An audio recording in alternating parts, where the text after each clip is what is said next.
Yeah, you thought we were done, right? Nope. Man, this update is just amazing. So we had refines earlier, we had a trailer, we had a Fate channel.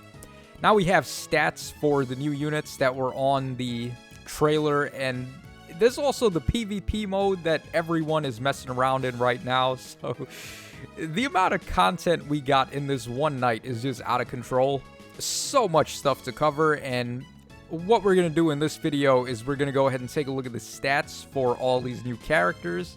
And Yenfay in particular is actually blowing everybody's mind because it looks like he is probably the best Grand Hero battle unit ever. Which, I don't know if this guy got the memo, but Grand Hero battle units around these parts usually suck. So I don't know what's going on with that. It's just, there's just so much good stuff going on here. And there's also a little bit of a spoiler that we're going to talk about as well. I don't know if it's really a spoiler, but just in case, I'm going to consider it a spoiler, and I will let you guys know when we talk about it. So anyways, let's go ahead and start things off with Mrs. Cow herself. I love this unit so much. She is so freaking cute. So Ash has got 41 HP, 39 attack, 27 speed, 41 defense, and 34 res. And that's going to give her a BST of 182, which is pretty impressive for a free-to-play infantry unit, especially a colorless beast type. And she's got super boons in both attack and defense. Now, the way her weapon works is that it's sort of like a Spendthrift bow sort of deal where she gets 6 attack and inflicts -6 attack on the foe. She can also potentially gain a guaranteed follow-up and block the foe's guaranteed follow-up, or just follow-up in general. And then her C skill is really nice for support. It's basically joint drive attack and then the refined jump effect from Fruit of Idun. So a very strong unit overall, and definitely a much wanted light blessing hero that grants access to slot 6. If I had known we were going to get her, by the way, I would not have summoned on the Atri and Dagger and Thor banner at all. Because really, I just wanted slot 6 for light season, and here we have that with an amazing unit that looks pretty powerful. Her stat spread is very defensive, so she's going to be very bulky. I wish her res was a little better, though. Maybe she could have taken some points of speed out to raise her res a bit, but it doesn't really matter. She's just really good. All right, let's move on next to Flavia, who's got 41 HP, 40 attack, 41 speed, 36 defense, and 23 res. And that gives Flavia a BST of 181, and she's got super boons in both attack and speed. So you can see that she's going for the speedy sword unit that we have no shortage of in this game. Her unique C skill seems pretty interesting. Hold on, actually, let's just skip ahead a little bit. Let me see if I can take a look at her inheritance levels, if they have that. Nope, okay, so it's not there. So I actually don't know what the restrictions are on her C skill. At the very least, it's infantry specific because she is an infantry unit, but I don't know if other movement types or other weapon types can get it or what. We'll have to wait a little bit more for that, I guess. But she seems fine to me. Her weapon has damage reduction. Yeah, damage reduction, negation, and then when she does a special, she gains 6 attack and speed. She has -1 special triggers, so seems like a solid wall breaker, but I don't know, like these infantry sword units really have an uphill battle to climb with how competitive that slot is. So I don't know if she's going to be all that impressive just yet. We're going to have to play test her a bit, I guess. All right, let's go ahead and move on to Prium up next. The unit that I was very excited for, but then all my hopes and dreams were dashed by that freaking banner. Because it doesn't look like he's going to be all that impressive, but I digress. He's got 40 HP, 41 attack, 40 speed, 35 defense, and 26 res. He looks very similar to Flavia, actually. They're almost identical stat-wise. He's got plus attack and plus speed for super boons and a 182 BST. And there's not really much else to say about this guy. He has -6 attack and defense on the foe that he can inflict. And he has built-in distant counter, of course, with Ragnall, but that's not really enough anymore, to be honest. Like, I wish they would have gave him built-in null follow-up as well on his weapon, or built-in damage reduction on his weapon or something. He needed, like, at least one more powerful effect, I think, to really get to the point where we'd be talking. But the way he looks right now, he just seems okay, which is unfortunate, but that's just how it is. All right, next up we got Basilio, who's going to be our demote character on this banner. So Basilio's got 48 HP, 43 attack, 33 speed, 36 defense, and 21 res. And that's going to give him a BST of 181. And he does have a plus attack super boon. So 43 base attack with a super boon on a 4-star summon is actually pretty wild. He's going to be pretty powerful with that attack stat. He also comes with huge fan, or what is it, Spirited Axe, I think it's called. It's basically huge fan, but with a better sprite and also not seasonal locked. So I guess that's okay. But see, the thing is with this guy, is he going to be a good merge project over the other axe units like Shamir that we just got, the Ninja Shamir, or also the, whatchamacallit, Baltus that we got from the Three Houses banner? I don't really know about that. I think Shamir, her speed is really good, and that may lead to more things that you can do with her, like for player phasing, and if you wanted to run Spurn or Repel or something on her, she'd be able to make really good use of that. And then I believe Baltus has solid res, whereas Basilio has res as a dump stat. So your tanky units, they don't really want to have a dump stat on either of the two defenses. They want to be at least well-rounded in both. He does have really good HP, though, so you could run Infantry Pulse rather effectively on this guy. So I don't know if he's a good merge project. He's definitely solid just for the BST, because he's going to score in the 185 bin with plus attack. But otherwise, I think Baltus and Ninja Shamir are probably your better bets for a recent axe unit merge. All right, let's go ahead and move on to Muriel up next. So Muriel surprised everybody by having attack and speed ideal 3. She's going to be one of those prize units that we get from clearing missions, like a couple of other units we've seen already. Tatiana is an example, but she will be added to the banners at a later date where we'll be able to summon her as well. And let's take a look at her stats. So we got 37 HP, 37 attack, 40 speed, 25 defense, and 31 res, giving her a BST of 170.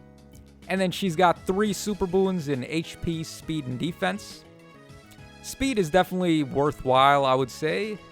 Defense and HP, though, looking pretty frail for a mage, which isn't much of a surprise, but at the same time, I don't really know if she's going to be that valuable as a merge project. She doesn't really excel in anything. Her attack and speed combo is fine, but comparing her to like some of the other mages, typically the mages that have perf weapons, they just outperform the other mages because we don't really have too many good inheritable tomes right now.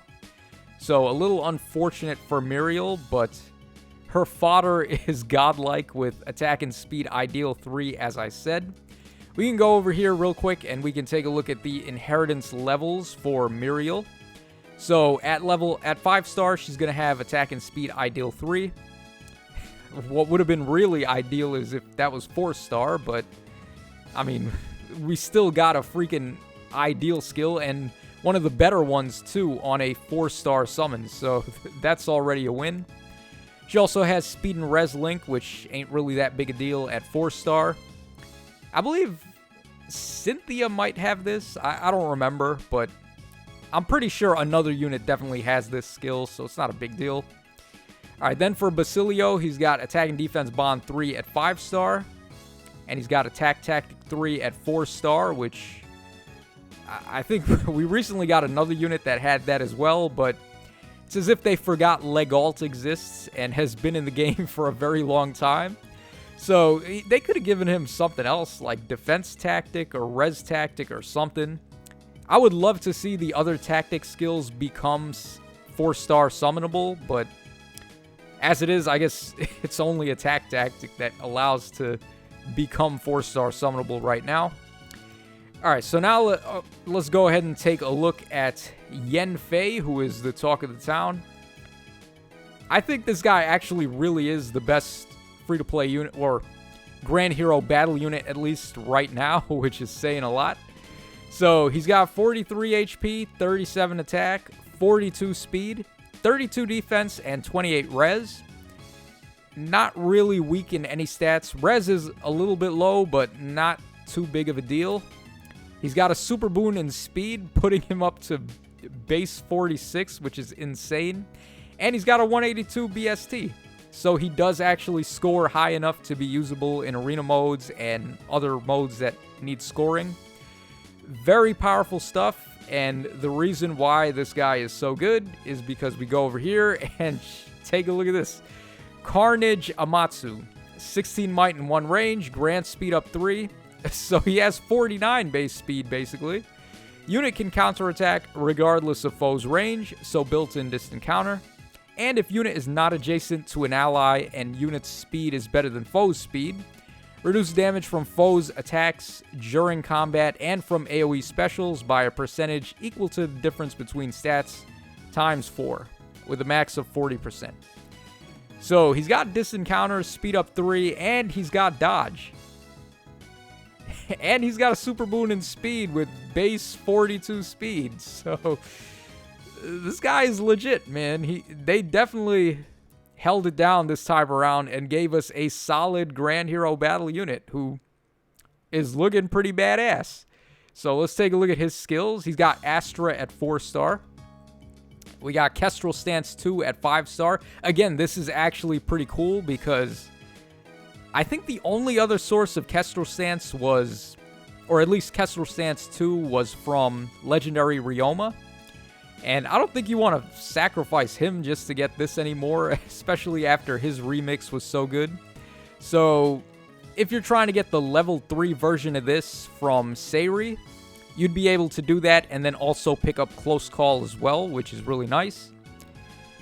Alright, he's got Threaten, Attack, and Defense 2 at 4-star as well, which is, again, pretty good for fodder if you're trying to get a Menace. Like, Menace, Attack, and Defense would be real easy to get with this, and you'd be able to pick up something else. So this is really nice that he comes with all this. And finally, even though your boy goofed up a couple times in the video and accidentally clicked on this here, we have the info for Elm. We got his weapon, we got his attack animations and all of that. So shout outs to the homie Zanuck for always posting all of this stuff. Like, he does the voice lines, the dialogue, and he does attack animations and all of that stuff. So definitely, if you have not subscribed to Zanuck's YouTube channel, definitely make sure you do that. So real quick, we're just going to play this a little bit, and we're going to take a look at his attack animation here. So he turns into a bat, which is actually pretty cool. I do like that. Alright, unfortunately, we can't see his special attack animation there, but pretty awesome. And let's go ahead and quickly take a look at his weapon. I'm not going to be able to remove that part from the screen there. Maybe if we go to YouTube and let's see if we do this. Alright, that's a little bit better. Okay, so his weapon, Fang of Closure, grants speed up 3. At the start of combat, if unit's HP is above or equal to 25%, grants attack and speed up 6 to unit during combat. Unit's first attack during combat deals damage equal to X% of unit's speed, where X is the number of foes within 3 spaces times 10 for a max of 30%, and then reduces damage from foes' first attack during combat by X%, where X is the number of foes in 3 spaces times 20 for a max of 60%. So, dude, on the first round of combat, this guy is going to be nuts. He just gets 30% of his speed as true damage. And look at him, he's fast. He's got 49 base speed here. Now, I would take these stat numbers with a grain of salt because these are enemy map numbers. and usually they're not accurate to when he gets released as a unit. I'm sure there's going to be some changes, but from what we can tell, he seems to have a lot of speed, decent attack, and then decent defense and res, honestly, not that awful, and his HP is okay. So he doesn't look like a bad unit to me. 30% of 49 for true damage on his first attack. That's going to be a lot of damage, man. And then 60% damage reduction as well. That's insane because what's her face? The Brave Marianne, I think she has 70% damage reduction on the first attack when she initiates combat. And it's really hard to kill that Brave Marianne when she attacks you. So you could just imagine like how dangerous this guy is going to be. And then also he has the same transformation condition as all of the flying beasts in the game right now. I was wondering like if they were going to change his transformation effects, like what they did to the infantry beasts that we saw already on Nyla's Refine as well as Ash.